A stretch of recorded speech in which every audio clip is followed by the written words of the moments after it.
నిజంగా ఒక మాట అడుగుతాను, యథార్థంగా దేవుని సన్నిధిలో బదులవ్వండి. ఎంతమంది నా జీవితము, నేను బ్రతికే జీవితము నాకు చాలదు, దేవుడు ఉద్దేశించింది కాదు, నా జీవితము ఎంతో మారాల్సిన అవసరత ఉంది అన్నవారు ఉంటే చేతులెత్తి చూపిస్తారా? ఆల్మోస్ట్ అందరూ. కానీ అనేక సార్లు మారాలని తెలుసు కానీ ఏమి చేయాలో గ్రహించకపోతున్నాం. దేవుడు అట్లా చూసినప్పుడు, దేవుడు యోవేలు గ్రంథము 2:25 చూసినప్పుడు దేవుడు అంటాడు, మిడతలు తినివేసిన సంవత్సరములో నీకు మరలా తిరిగి అనుగ్రహిస్తాను. మిడతలు తినివేసిన సంవత్సరములో నీకు మరలా ఐ విల్ రిస్టోర్ యూ, నీకు తిరిగి ఇస్తా. అంటే దేవుని హృదయం చూసినప్పుడు, అప్పటికి యోవేలు గ్రంథం 2 చదివేటప్పుడు మనం చూస్తాం, దేవుడు అంటాడు, మీరు నా మాట వినలేదు, మీరు నాకు విరోధంగా బ్రతికారు, మీరు నేను చేయొద్దన్నదాన్ని చేశారు.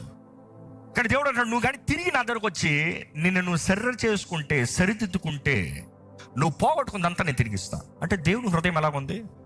మన జీవితంలో సంపూర్ణంగా బ్రతకాలనేది దేవుని ఆశ.